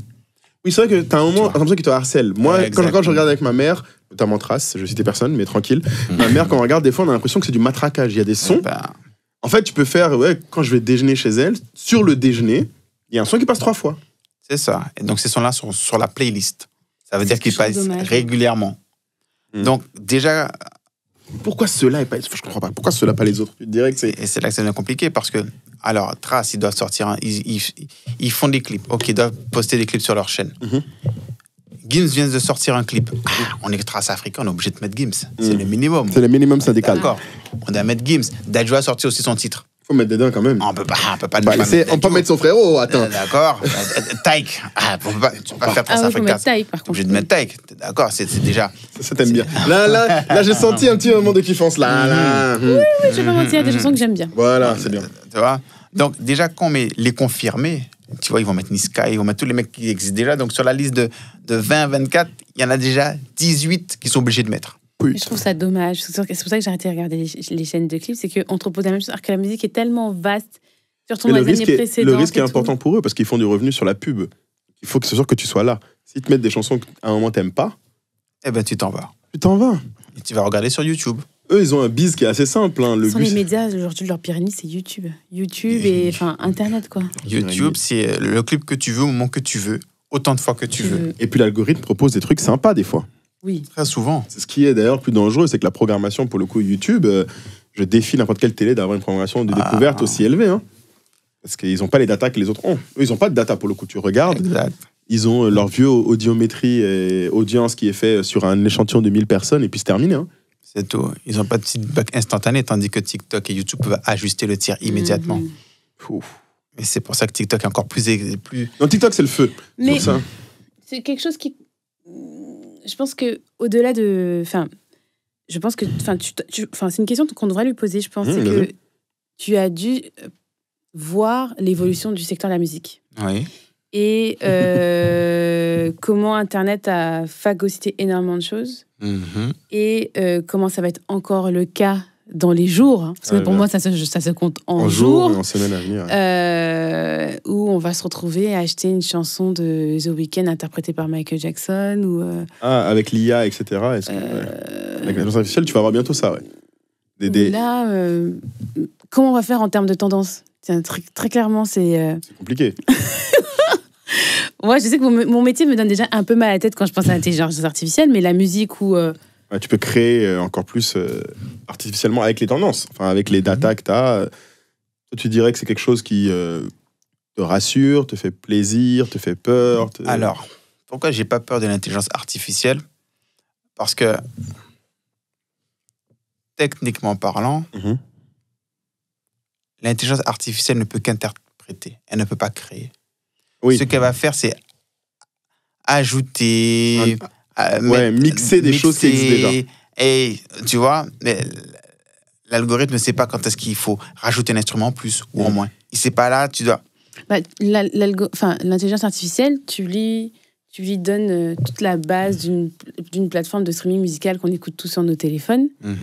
Ça va l'enrichir, c'est-à-dire qu'elle s'enrichit, donc avec l'enrichissement, elle va pouvoir te faire des propositions. Oui, elle va faire des propositions. Mais qui ne seront pas forcément, comme dit l'humain, créatives. C'est-à-dire que, tu sais, il parlait d'originalité et d'authenticité. Oui, c'est là où ça va se jouer, où effectivement, l'authenticité... L'IA, authenticité, bon, c'est dead, déjà. Même l'originalité, il a raison. L'IA va pas pouvoir faire un truc que personne n'a fait. Par définition, si les données sont constantes, le contenu va être constant. C'est le principe de l'IA. En fait, ça peut tenter des combinaisons qui n'ont pas été tentées. Exact. Mais c'est pas ça qui rendra ça original. C'est ça que je veux dire. Ça va juste être. Et pour montrer l'histoire, c'est qu'il y a des chansons qui, tous les 10 ans, sont remixées et à chaque fois, ça a l'air d'être nouveau. Parce qu'à chaque fois, on les remet au goût du jour. On les remet d'une autre couleur. Donc, c'est la même chanson, mais remise d'une autre façon, c'est plus la même chanson. Voilà, à old school, tu vois, la tête qui tire. Ça, c'est un autre truc qui la titille fort. Non, c'est-à-dire que justement, tout à l'heure, tu nous as donné l'exemple de être authentique ou être original, c'est pas la même chose. Mais c'est pas pour autant dire que tu ne fonctionnes pas. C'est deux choses différentes, effectivement. Voilà, donc moi, c'est plutôt ça, c'est dans le sens où, ok, tu ne seras pas original, tu peux être authentique et quand même fonctionner. Donc c'est pour ça, en soi, où je trouve que l'IA est... Mais l'IA pourra aussi peut-être vous rendre service parce qu'il y aura peut-être du prédictif qui va pouvoir être possible aujourd'hui. Oui, il y aura une base, quoi. Pour les tendances, etc., pour dire, voilà, demain, je lance quel artiste, voilà quel budget, voilà, je te mets, voilà, les artistes, voici leur communauté, voici ce qu'ils font. Eh, vas-y, dis-moi... Alors, pour vous expliquer, au moment où Jul était numéro 1, tout le monde s'est dit on doit rapper comme Jul maintenant. En face, au même moment, est sorti Stromae avec Papa Outé. Rien à voir. Rien à voir. Très qualitatif. Aucune intelligence artificielle n'aurait pu imaginer les deux. Imaginez ça à ce moment-là. La tendance aurait dit, mais il faut qu'on parte dans ce sens-là. Bang. Non. Et c'est là que je dis que la créativité a plus que jamais son rôle et son importance. Parce que justement, l'intelligence artificielle, beaucoup de potentiel. Tant que la technologie reste au service de l'homme, j'ai pas de problème. À partir du moment où on croit que l'intelligence artificielle va surplomber l'homme, c'est pas que je doute, mais elle aura des limites parce qu'elle a besoin d'une matière première. D'être alimentée. Pour s'alimenter, tant qu'elle ne l'a pas. Donc là, comme il y a beaucoup de données, elle fait un bond, waouh, extraordinaire d'un coup. Mais vous avez vu, il y a plusieurs fois, des fois même dans les dessins, l'IA, je ne sais pas si vous avez vu un moment, c'était tendance de faire l'IA nous dessiner. Ouais, c'est ça. Mais au bout d'un moment, que tout le monde se ressemblait. Oui. Le style de dessin, le style faisait que les gens... Tout le monde se sentait... Ouais, ça, c'est fait par. C'est fait par. Au bout d'un moment, on n'arrivait plus à différencier. C'est vrai. Donc, c'est pour ça, c'est ça la limite, en fait. C'est la différence entre un Picasso qui va te... et une intelligence artificielle. Tu peux voir des œuvres différentes de Picasso. Si tu ne sais pas que c'est du Picasso, des fois, c'est Picasso qui a fait ça aussi. Mais Lensa, tu sais toujours quand c'est Lensa. Ouais, c'est vrai. Je reconnais Lensa. D'ailleurs, il faut que je le fasse. D'ailleurs, ça me rappelle. J'avais oublié que j'allais faire ça. Maintenant que tout le monde a fini, c'est là où moi je vais venir en bon retardataire me mettre dedans. Mais il nous manque le troisième. Donc tu nous as dit, premier critère pour choisir un artiste, tendance. Oui. Deuxième critère, authenticité, originalité, capacité à incarner la tendance. Exactement. Troisième élément, qu'est-ce qui te manque pour choisir un artiste une fois que tu as ces deux-là? La partie psy de l'esprit de la personne, non? Alors, on a dit la partie mentale, on met ça dans le côté authenticité. Ouais, parce toujours. que des fois, j'ai des gens, des rappeurs, ils veulent me parler de la rue, mais tu as vécu dans le 16e. Calme-toi, parle-moi des cornflakes dans ce cas-là. Tu peux aussi faire un truc intéressant avec les gens qui ont vécu dans le cornflakes. Ça que tu vois? Non, oui, je veux dire, mais viens pas te donner un rôle de ce que tu n'es pas. C'est vrai. Tu vois, c'est comme ça. J'avais toujours une artiste blanche qui me dit, moi, j'ai envie de chanter pour les Noirs. C'est-à-dire, tu veux dire quoi? Je veux dire Black Lives Matter dans mes chansons. J'ai envie de dire que moi aussi, je représente, je suis avec vous, je me bats avec vous. Et elle est venue te voir comme ça, là? Oui. Elle voulait faire Formation de Beyoncé, mais en étant blanche. Quoi. Elle m'a dit, c'est mon combat à moi, vous êtes mon combat, j'ai envie de chanter sur Malcolm X. Vous êtes mon combat. Ah, la punchline est magnifique. Oui, exceptionnel. J'ai envie de chanter sur Malcolm X, sur Martin Luther King, ce sont mes références. C'est bon. Tu vois, c'est important pour moi de chanter ça. Ça me dit quelque chose. Donc, je ne donne pas de nom. Tu as remarqué qu'il a dit donne pas de nom. Mais non, t'inquiète, je donne pas de nom. Pour nous, t'inquiète. Nous, on saura, nous. On saura. Donc, elle disait que comme moi, je vous aime, j'ai le droit de vous appeler nigger, de dire nigro, tu vois, frère. Moi, je peux le dire parce que je suis dans le cœur avec vous. Voilà. Donc, toi, tu as dit non, merci, au revoir. C'était sympa. J'ai dit que je ne faisais pas d'artiste transgenre. Tu vois? Transgenre, ouais. Oui, c'est-à-dire que tu as un corps blanc, mais en fait, tu te sens noir. Waouh. Techniquement parlant. C'est un trans. Non, mais j'aime beaucoup. C'est un trans, quelque part. Parce que, bon, vu qu'il n'y a pas de terme pour la race, scientifiquement, c'est un transrace, si tu veux. Si tu veux éviter transgenre. Mais pour être très précis, c'est un transracial. Oui, tu vois, donc. Non, mais c'est. Techniquement parlant, ça marche, mais j'ai dit non, c'était pas la politique de la maison. De la maison. Non, c'est pas la politique de la maison, tu vois. Mais tu sais, c'est intéressant ce que tu décris là. Et du coup, c'est quoi le troisième truc? Parce qu'il faut vraiment qu'on y arrive au fond. Je veux vraiment entendre le troisième truc. Alors, le troisième élément, super important pour moi, c'est ma propre interprétation de la chose. C'est-à-dire que je n'arrive pas à faire une musique que je déteste, que je n'aime pas. Même si elle est tendance, que le mec est authentique, si je n'aime pas, j'arriverai pas parce que j'arriverai pas à dire à l'artiste là c'est bon, là c'est pas bon, là t'es dans la bonne tendance, là t'es dans la bonne chose parce que je ne sens pas la chose. Ah, parce que toi tu as besoin de pouvoir aussi les guider aussi derrière. Et oui. Donc tu aimes la musique d'aujourd'hui. Ah, la tête qu'elle fait. C'est quoi ces grandes accusations? J'adorais dire la musique d'aujourd'hui, genre. Mais j'écoute de la musique d'aujourd'hui. Hein. Le problème c'est que quoi. tu ne peux pas ne pas aimer ce qui se fait et vouloir proposer quelque chose de différent. Non, mais c'est sûr, t'es obligé. Tu es obligé. C'est comme si t'es dans la mode mais t'aimes pas les vêtements. Compliqué. Tu vois, t'aimes pas les tendances, t'aimes pas les vêtements d'aujourd'hui, t'aimes rien. Tu peux pas être dans la mode et ne rien aimer. Tu as des préférences, tu as des courants, tu as des tendances. Mais tu peux pas dire, j'aime pas les vêtements. Moi, je préfère l'époque romaine quand on s'habille avec des avec des pas. Avec des toges, pas, tu vois. avec des toges romaines. Tu es obligé d'avoir une affinité avec ceux qui suivent. Si tu n'as aucune affinité, tu pourras pas vendre ta cam, tu pourras pas comprendre. Ouais. Tu vois. Donc, oui, je suis obligé d'avoir cette relation avec la musique qui est faite. Il y a des artistes qui viennent me voir, je leur dis, ce que vous faites, c'est très bien, mais moi, je ne pourrais pas t'aider au niveau artistique, en fait. Je pourrais t'aider sur la promo, sur le marketing, sur d'autres choses. Donc, des fois, tu prends des partenaires. Comme tu m'as dit, des fois, tu bosses juste sur des chansons avec des artistes. Oui, des fois, je lui dis, écoute, moi, j'ai une chanson sur ton album, j'ai envie qu'on fasse ça pour toi. C'est juste ça. C'est comme ça que tu me dis, tu as fait des chansons avec Aya là-dessus, du coup, sur son album. Différentes personnes, voilà, parce que cette couleur, ou à un moment donné, je sens qu'il y a un truc à faire. Mais il y a des artistes, je ne peux pas travailler avec eux, parce qu'ils ne sont pas dans l'univers musical que j'ai envie de créer pour eux. Donc en fait, la dernière chose, c'est que c'est ton analyse personnelle et ton instinct et tout qui ton adhésion. Ouais. Pour faire simple, j'ai l'extérieur, donc l'univers, l'environnement dans lequel on est. J'ai l'autre, l'artiste, et le troisième, c'est moi. Toi, ça colle. Et tout à l'heure, dans les marques que Moulay a listées, effectivement, il y avait des marques, enfin, il y avait des très belles marques de luxe. Mais on avait aussi des marques de luxe, etc. Ouais. Est-ce que tu peux nous dire qu'est-ce que tu fais avec eux? En fait, les marques de luxe, des fois, elles viennent et disent, bon, on veut faire une campagne. On veut faire une campagne publicitaire, on veut communiquer, on veut faire un challenge. Est-ce que tu peux nous faire une chanson? On a un TikTok produit. challenge? Ouais, des fois on leur fait des challenges. Ils disent on a un nouveau produit, quel type de musique on pourrait mettre dessus pour inciter les gens à faire un challenge, à se maquiller dessus ou à faire des produits comme ça.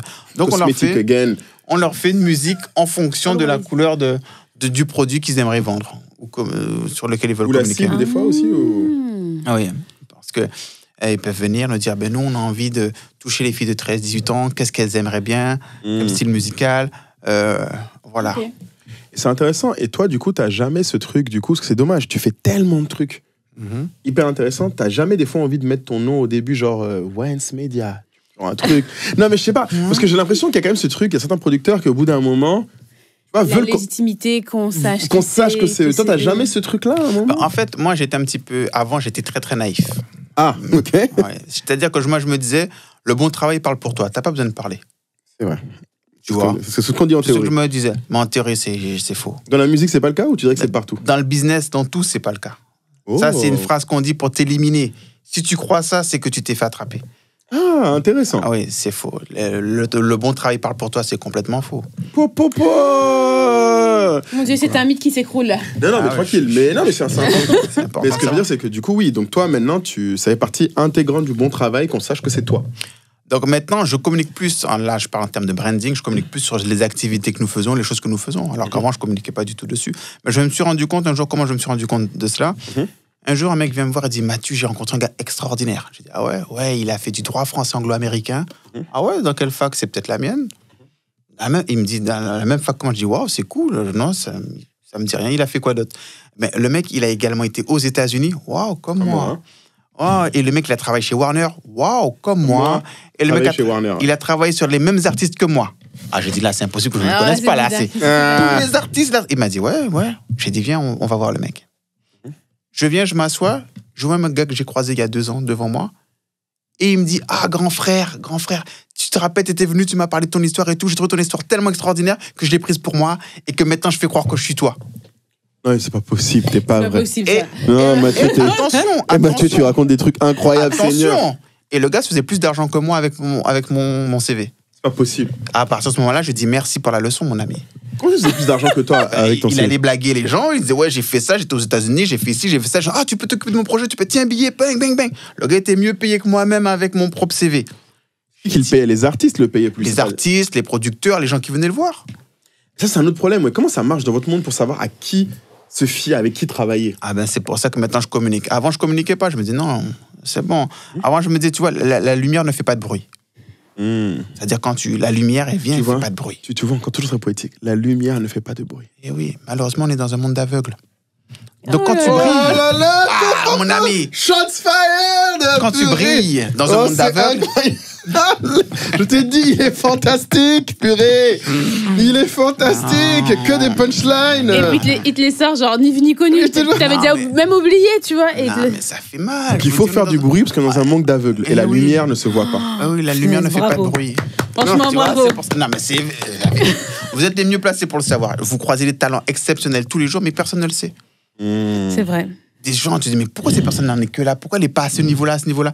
Et des gens qui ne sont pas très grands, mais qui ont une grande bouche. Ouais. Et sur les réseaux, ils te font des belles photos, des beaux trucs. C'est l'histoire d'Instagram. Et voilà, vous avez compris. C'est une des parties de l'histoire d'Instagram, c'est qu'il y a beaucoup de gens qui, les influenceurs, c'est beau, mais... Ouais, non, je sais qu'en plus, toi, tu parles bien de TikTok en termes de ce que ça peut permettre pour la musique. Mais Instagram a aussi des effets négatifs. Tu me parlais de cas où tu t'es retrouvé avec des artistes qui veulent se changer pour être Instagrammables, c'est ça, tu me disais? Ah oui. Fois. C'est-à-dire qu'il y a des tendances sur Instagram. J'ai des artistes qui veulent se gonfler les lèvres, qui veulent se faire ci, qui veulent se faire ça, parce que c'est tendance. Et toi, tu dis quoi? Toi qui es monsieur tendance et authenticité, tu leur dis, quoi en fait dans ces cas-là? Parce que j'imagine qu'eux, ils viennent en pensant que toi, tu vas même financer l'opération ou bien? Ah oui, certaines fois, ils me disent, mais t'es producteur, tu sais bien que si je fais passer ça d'un C à D, on va avoir plus de public, plus de personnes qui vont suivre. Non. Tu vois, certaines veulent refaire leurs fesses, Je dis, comme tu es là, t'es très bien, va faire du sport, ça suffit amplement. Quand je leur dis, va faire du sport, d'un coup, elles sont vexées. Sérieux? Ah oui, elles sont vexées, non. Mais pourquoi? Alors, pour elles, c'est moins vexant de se faire charcuter que de devoir faire l'effort physique. C'est pas la même chose. Ah bon? En quoi? Si tu fais une opération de chirurgie esthétique, c'est que tu veux mettre... Enfin, là, en l'occurrence, les fesses, les seins, etc., c'est que tu veux plus. Mais si tu dis à la personne de faire du sport, c'est que tu sous-entends qu'elle a trop de poids, qu'elle doit perdre, en fait. Ah bon? Moi, je pense que j'aurais dit c'est mieux. Parce que c'est pas en faisant du sport que ni ta bouche va grossir, ni tes seins vont gonfler ou quoi que ce soit. Hein. Oui, parce que pour moi, c'est ça. Donc, le sport te permet C'est pour sécher, fitter. C'est pour être mieux. Voilà. C'est pas pour être plus. Ce que tu viens de dire, c'est qu'en gros, Instagram veut pousser les gens à être plus et elle lui dit tu peux juste être mieux. Et là, elle a raison. Parce que moi, j'avais pas entendu qu'elle m'a dit ça. Moi, j'ai cru. Je voulais lui dire que tu es bien comme tu es. Mais elle s'est entendue insulter, en fait. Quoi? Ah oui. Elle s'est entendue insulter. Parce que pour elle, elle était déjà parfaite, elle voulait être plus que parfaite. Ah, elle voulait être plus, elle voulait pas être mieux. Ouais, parce qu'elle était déjà... Il lui dit, t'as qu'à faire du sport, ça veut dire quoi? Je suis pas encore assez bien. Tu vois, c'est une autre différence intéressante que j'avais jamais vue. Instagram pousse à faire plus, alors que, en fait, toi, tu pousserais les gens à faire mieux avec ce qu'ils ont. Pour être le plus authentique possible. Logique. Dans ta logique, c'est tout se tient. Pour ça, c'est que... Mais du coup, oui, là, t'es un peu à contre-courant de la tendance, du coup. Oui, c'est ça, c'est que la musique, ces derniers temps, elle nous a montré que... Enfin, voilà, les filles, elles ont tout des plastiques. Est-ce qu'il y a des producteurs qui le font, ça, qui du coup disent oui, bien sûr. Ah bon? Ah oui. Il y a des producteurs qui... Oui, mais toutes les artistes, surtout les femmes, parce que bon, les hommes, c'est un non-sujet. Attention, il y a des hommes qui, des fois, on les voit, ils font 102 kilos, ils reviennent soi-disant après la salle, ils font 70 kilos. La salle a un nom très spécial, hein, le Seigneur des Anneaux. Ah, l'anneau gastrique. Eh oui. Le Seigneur des Anneaux. C'est comme ça que ça se met. Donc... tu m'ambiances, il a dit le Seigneur des Anneaux. Tu sais, le précieux. Le concept du précieux, c'est qu'il est invisible. Quand tu le mets, personne ne peut voir. Personne ne le voit. Exactement, j'aime la métaphore. Là, on le met. Ouais, personne ne sait. Ouais. Du sport, ouais. Il est revenu 3 mois. Waouh! Ou alors au contraire, plus costaud, ça va, c'est du sport, ça. Non, des fois, c'est pas que du sport. Ah oui, les stéroïdes. Il y a les stéroïdes aussi, j'ai oublié. Il y a les stéroïdes, et puis les hommes peuvent faire des tablettes de chocolat. Ah oui, il y a des gens, ils sont plus gonflés, mais ils poussent la même fonte. Hein. Ça n'a rien augmenté. Rien augmenté, ouais, c'est la stéroïde. Putain, les stéroïdes. Non, mais écoute, du coup, toi, au jour d'aujourd'hui, si là, je pense qu'on va devoir conclure. Toi, au jour d'aujourd'hui, donc là, tu nous as expliqué comment un manager fait. Mais si tu es un artiste, toi, aujourd'hui, une artiste ou un jeune artiste vient te voir et te dit, OK, j'ai envie de réussir dans la musique, tu lui dirais quoi? Parce que moi, j'ai une grande théorie sur comme quoi les artistes vont pas avoir beaucoup de travail avec des créateurs. Je dis souvent, la première chose, c'est de faire du volume. Il faut faire beaucoup de quantité. Toi, est-ce que tu as remarqué avec tes artistes que ceux qui ont le mieux fonctionné, c'est ceux qui ont fait le plus de quantité de contenu ou de régularité de contenu? Est-ce que tu verrais ça comme étant une caractéristique ou non? Il y a des fois, en fait, des gens qui ont fait une chanson et ça suffit pour faire un carton. Excuse-moi, je peux faire une parenthèse. Je voudrais citer l'exemple parce que ça m'ennuie beaucoup, parce que je le vois souvent, c'est que, enfin, encore aux États-Unis, c'est pas en France, mais les chanteuses afro-américaines sont toujours obligées d'être hyper sexualisées, alors que les chanteuses blanches n'ont pas besoin de le faire. Personne n'a demandé à Taylor Swift de refaire ses fesses, de refaire ses seins. Elle est très bien comme ça, tout le monde la trouve très bien. Mais quand je vois la Chloé Belleret qui a profité d'une campagne de com et de moyens énormes, de tout le temps un comportement, tout le temps un truc, ou tout le temps c'est too much. Elle vend son album, je crois que ça n'a même pas fait 10, 20 000 en première semaine, alors qu'elle a une communauté, elle a des millions de followers sur Internet, sur Instagram. Mais qui ne la suivent pas pour les bonnes raisons. Et c'est là où je veux en venir, où on va voir ce que ça va donner, mais pour pour l'instant, je vais dire, on verra ce que ça va donner, mais Janelle Monáe qui sort un album là, qui sort bientôt, et qui a une attitude complètement aux antipodes de tout ce qu'elle a fait avant. Alors que elle était vraiment positionnée comme une fille très créative, originale et authentique. Karl Lagerfeld était fan de cette fille, c'était une muse. Mais effectivement, ça ne prenait pas, même si les albums sont de qualité, ça ne prenait pas. Et là, qui revient avec un style hyper sexualisé, comme si on était obligé de montrer ses seins, ses fesses, ses trucs, etc. Donc, je reviens là-dessus parce que ça vient par rapport à ta question. Enfin, c'est pour que tu aies ça en tête, par rapport à la question que Moulay pose, justement sur... Parce qu'une artiste féminine doit se dénuder. Alors, je pas jusque-là, mais... du sexe. Parce que, comme on parlait, comme les réseaux sociaux, ça compte. En tout cas, les artistes noirs, je pense un peu plus, malheureusement, moi, j'avais lu quelque part, c'était beaucoup aussi parce que leur public, malheureusement, consommait sur cette base-là. Taylor Swift, son public consomme moins sur la sexualité. Même si elle en parle beaucoup, ceci étant dit. Je sais pas, toi, tu dirais quoi à un jeune ou une jeune artiste aujourd'hui qui veut commencer? Qu'est-ce qui serait le plus clé pour toi? Pour arriver à être authentique, à trouver les tendances, toi, tu dirais quoi? Alors, j'ai pas compris la question. La question, c'est qu'est-ce que je dis, une jeune artiste féminine ou un jeune artiste masculin? Ouais. Bon, c'est pareil, c'est pas la même chose. Non, je dis pas la même chose d'un homme et une femme. Intéressant. Bah oui. Écoute, commençons avec les femmes. Vu que Vanessa a ramené le sujet sur la table, tu dirais quoi? Première question que je demande à une femme, c'est tu veux être connue ou tu veux qu'on t'aime pour ta musique? Si tu veux être connue, tu peux aller faire Fest Story, tu peux faire Sextape, t'as pas besoin de chanter en fait. Si tu veux juste de la gloire, juste être connu. Ouais, tu peux faire de la télé-réalité. Voilà. Il y a 15 000 façons. Il y a d'autres façons moins reloues que la musique. Que la musique, tu vois. Ça va te frustrer pour rien. Sérieux? Si t'aimes pas, si tu veux juste être connu, avoir de la lumière, de la gloire, va faire autre chose. Si tu aimes la musique et que tu veux être connu pour ta musique, on peut discuter. Mais c'est pour faire autre chose. Mais du coup, tu seras peut-être pas célèbre, ce que tu es en train de dire. Ah, mais la musique, c'est beaucoup plus aléatoire que... C'est la célébrité. Ah oui, tu peux être célèbre de différentes façons. Oui, alors que la musique... Alors que la musique, si tu veux être connu pour ta musique, tu seras connu que par rapport à ta musique, ça te fait un seul axe de communication. Est-ce que tu dirais que dans ce cas-là, c'est difficile d'être riche en faisant de la musique au jour d'aujourd'hui? Oui. C'est dur? Oui. Mais heureusement, pour nous, l'objectif, c'est pas d'être riche de la musique, c'est d'être bien de la musique. Ah, ça c'est important, parce que je pense que beaucoup de gens, malheureusement, que moi je connais, pensent que la musique, c'est le chemin pour être plus riche. C'est comme les athlètes. Les gens pensent que pour gagner le maximum, il faut être un athlète. Pour faire simple, dans la musique, l'industrie de la musique, par an, ça génère la même somme que Galeries Lafayette par semaine ou par mois. Quoi? Non, c'est pas possible. Alors, reprends ça, s'il te plaît. Le chiffre d'affaires des albums vendus, on va dire, que ce que la musique génère comme argent, c'est le même chiffre d'affaires que ce que fait un grand magasin en une semaine. Sur l'année. Simla, si jamais tu dis ça à des gens les gens vont arrêter la musique, ils vont dire bon là c'est que les passionnés qui vont rester. Ah oui, c'est que les passionnés. Mais pourquoi cette info est pas connue? J'ai l'impression que les gens disent c'est $1 trillion business. Ah, parce qu'ils prennent tout ce qu'il y a autour. Ils prennent les concerts, ils prennent... C'est les concerts qui... Enfin, pour moi, personnellement, je pense que le seul... Enfin, l'avenir, et actuellement et tout, c'est des artistes, c'est de faire des concerts. Parce que avec la musique en ligne, là... tous les artistes veulent faire des concerts, mais le Bercy n'est pas ouvert à tout le monde. L'Arena, c'est le top des artistes qui font vraiment de l'argent. Mais le reste, le bas de la pyramide... J'en profite pour faire une parenthèse, je suis désolée, hein, mais... je ne sais pas si vous l'avez regardé sur Netflix, la série qui raconte l'histoire de Spotify. Non. Regardez là. Alors, c'est l'histoire du fondateur qui a créé Daniel Spotify. Ouais, que je connais. Ça dure 6-7 épisodes. C'est très intéressant. Et donc, ça relate toute l'histoire de Spotify. Et en fait, la fin, c'est un épisode c'est une projection de ce qui aurait pu se passer, en gros. Et en fait, la problématique qu'a soulevée, est-ce qu'à la base, il a quand même créé ça pour donner plus de visibilité aux artistes.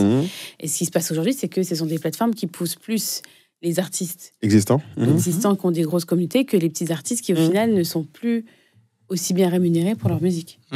Donc, là où je veux en venir, c'est que quand tu parles de chiffres, Galeries Lafayette, etc., cette série-là en fait la conclusion, en fait. Ouais, c'est qu'ils ne gagnent pas tant d'argent que ça, en fait, avec la musique. Structo sensu. Tu gagnes pas énormément. Non. C'est pour ça que j'ai changé mon business model, en fait, autour de cela. Ah bon? Pour travailler autrement avec les artistes. Pour travailler sur, du coup, l'influence, sur le marketing, le contenu, du coup. Pour les aider à être rentables beaucoup plus rapidement que les autres artistes. Un artiste, en moyenne, pour être rentable, on va dire qu'il faut qu'il vende 50 000 albums, 100 000 albums. Maintenant, le business model que j'ai monté autour des artistes, à partir de 10 000 albums, 5 000 albums, ils sont rentables. Ah, et du coup, c'est quoi? Du coup, c'est qu'ils font d'autres placements, d'autres choses, c'est ça? On travaille autrement, exactement. On a optimisé tous les postes. On a pris 5000 mètres carrés et on a condensé tous les postes nécessaires au développement d'un artiste. Et c'est ça notre nouvelle façon de travailler l'algorithme musical. Donc oui, c'est une réalité en fait. C'est comment vivre de la musique. C'est très compliqué. C'est pas facile de vivre de la musique, tu dirais. Tu dirais que c'est, de ton expérience, c'est pas facile. Parce que les gens, de l'extérieur, je t'assure, bon, c'est comme les gens qui sont dans le foot, ils me disent souvent, le sport, c'est pas facile. Alors que les gens ont l'impression, comme dit la mère de Caï, pour la citer, parce qu'elle était dans le podcast, et elle disait qu'il y a beaucoup d'appelés, très peu d'élus. C'est ça. Donc, c'est ça. C'est pareil sur la musique, t'as rien de me dire, du coup. Et donc, pour une jeune fille, tu dirais, si elle dit, OK, j'aime la musique, je veux faire de la musique et je veux vivre de la musique, toi, tu dirais comment elle doit s'y prendre? Quels sont les axes clés pour toi? Alors, déjà, il faut savoir que quand tu dis que je vais réussir dans la musique, c'est un marathon, ce n'est pas un sprint.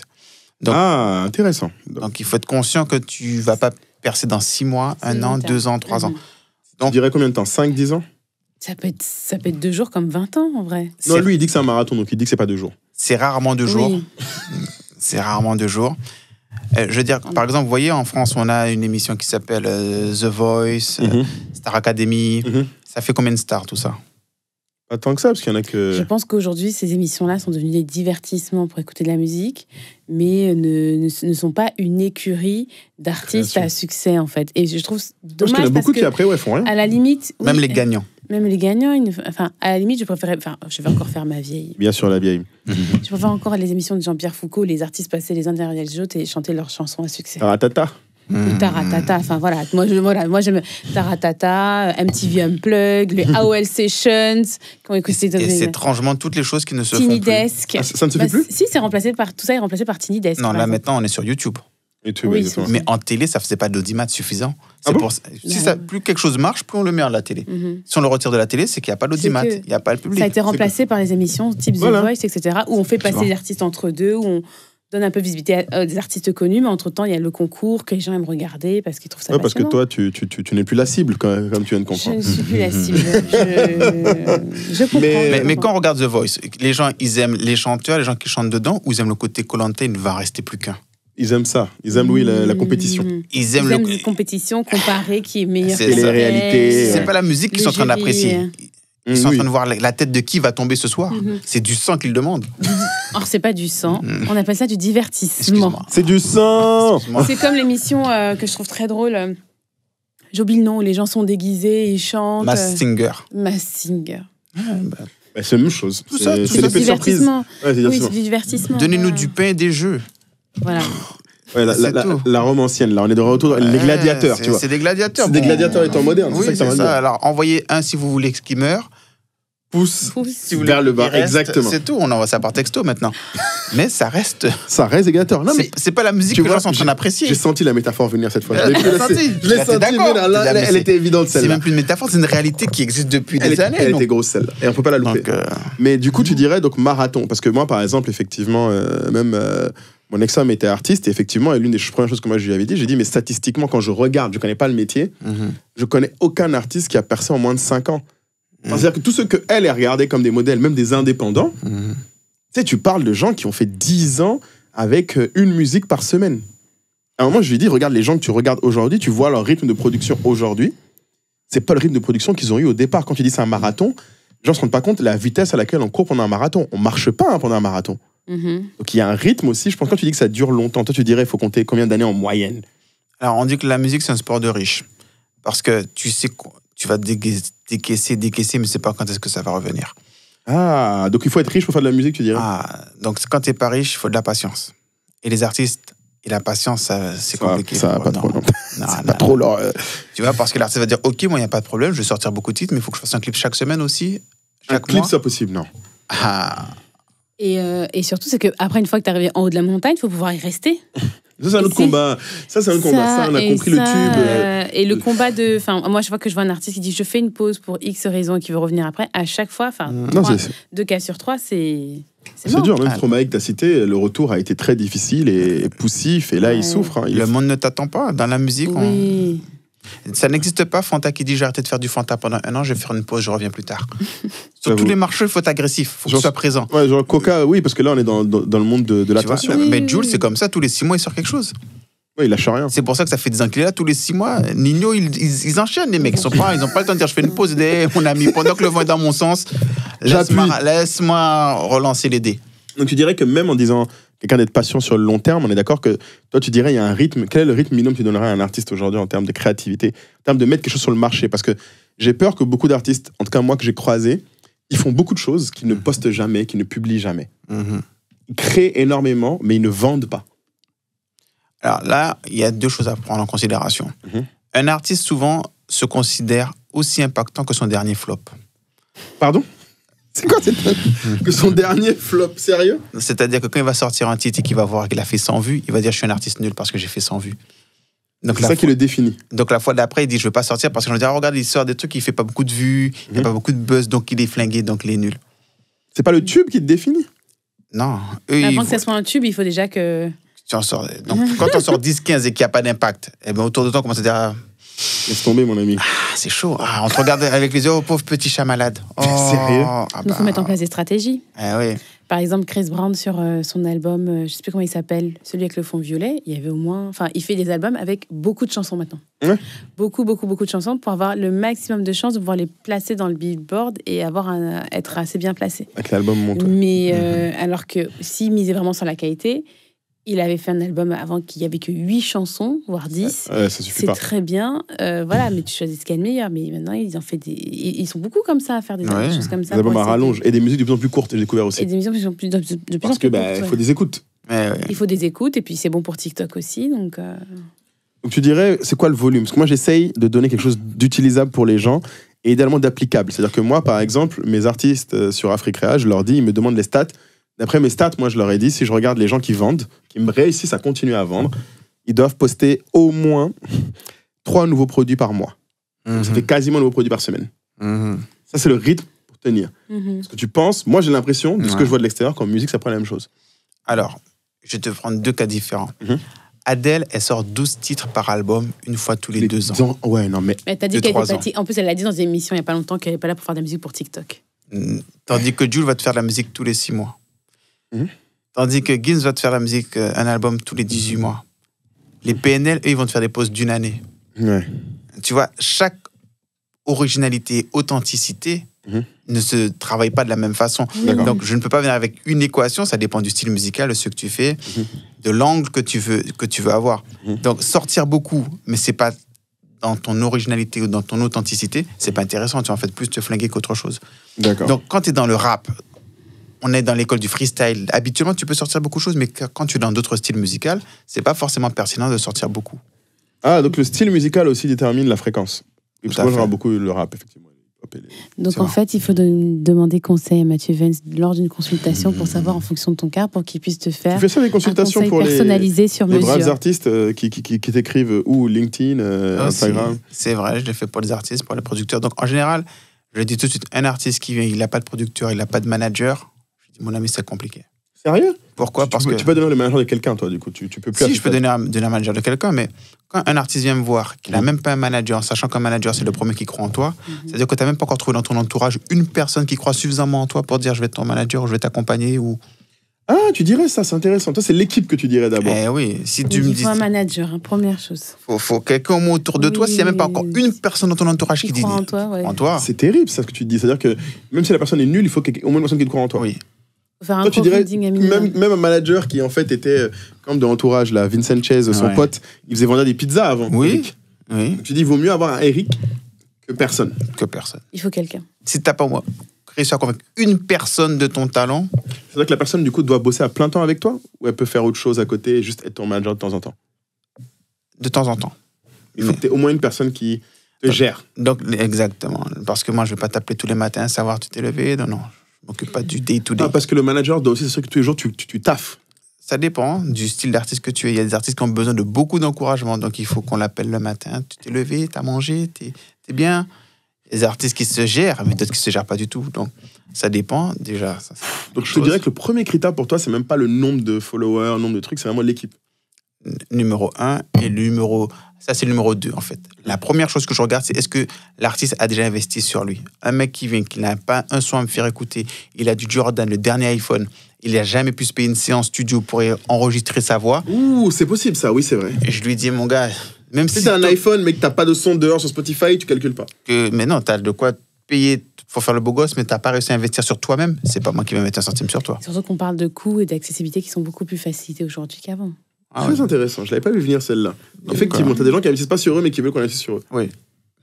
Je leur dis non. C'est comme une start-up. Hein. Tu peux pas aller voir chercher des investisseurs et t'as pas mis un euro. C'est une vraie start-up, nous c'est pareil. Tu peux pas aller dire je veux avoir un investisseur et j'ai pas d'équipe. Pas d'équipe, j'ai juste une idée, voilà, je mets de l'argent. Ben, les artistes qui viennent, j'ai un concept, j'ai une idée, mais je peux pas encore te faire écouter. Mais non, ça m'intéresse pas. T'es pas encore assez déterminé à mon goût. Et en général, quand un artiste a commencé à investir sur lui, il est conscient quand tu dis je vais mettre 100 euros, il te dit merci parce qu'il sait c'est quoi 100 euros. Ah oui, c'est vrai que ça joue beaucoup. S'ils ont mis leur propre argent, il faut qu'ils aient de l'argent, il faut qu'ils aient gagné de l'argent déjà. Non. Qu'ils en mettent. Il faut qu'ils montrent qu'ils sont investis, qu'ils ont déjà misé sur eux-mêmes en fait. C'est comme elle nous expliquait tout à l'heure Fatia, ce qui a fait qu'on les a pris quand même, qu'ils ont gagné en crédibilité, c'est quand on a vendu notre maison pour lancer notre boîte. Ah, ça, c'est clair que ça, oui, ça met un coup de pression direct. T'es d'accord. Là, tout de suite, parce qu'en fait, quelqu'un comme Mathieu, c'est un investisseur quand t'es artiste, en fait. Ouais, c'est ça. Tu vois, il investit sur toi, en fait. Donc, il faut lui montrer que tu es déjà engagé, investi et que tu crois en toi et qu'il y a d'autres gens derrière qui croient en toi aussi. Donc, c'est pour ça que je travaille aussi avec des producteurs, déjà, des gens qui ont déjà de l'argent. Je leur dis, écoute, je vais t'expliquer où mettre ton argent pour pas perdre tout ton argent. Parce que dans la musique, tu peux perdre ton argent très rapidement. J'ai déjà vu des gens qui ont déjà mis des 200 000, 300 000 euros, ils ont rien eu. Donc, mais écoute, je pense que c'est une très très belle conclusion. Du coup, on va essayer de garder la tradition du podcast qui est on essaie de choisir un mot. D'accord. Pour représenter tout l'échange qu'on a eu. Et les gens qui sont arrivés jusqu'ici, donc ceux qui ont pu suivre, vont pouvoir faire un commentaire en utilisant le mot en question. Toi, tu dirais quel est le mot que tu tiendrais de tout cet échange qu'on a eu aujourd'hui? Moi, mon mot de base, c'est la créativité. Créativité, tu dirais. C'est de ce dont on a parlé aujourd'hui. Être authentique, original, croire en soi, investir, c'est d'abord être créatif. Moi, j'aurais bien dit, vu que c'est un sud-africain, on dit investir. Parce que les gens, je pense, créativité, ils l'entendent souvent. Et je pense que tu viens de dire aujourd'hui sur l'investissement sur soi, je pense pas que beaucoup de gens leur disent. D'accord. Parce que je sais pas, je sais pas si tu t'en penses, Vanessa, mais moi, je pense qu'investir, les gens associent pas forcément la musique avec l'investissement. Non, c'est clair. Je pense que c'est une des premières choses quand je reçois à des artistes, c'est de se dire, ok, t'as fait quoi Attends pas que t'arrives dans la maison de disque pour qu'un maison de disque s'occupe de toi. Ouais.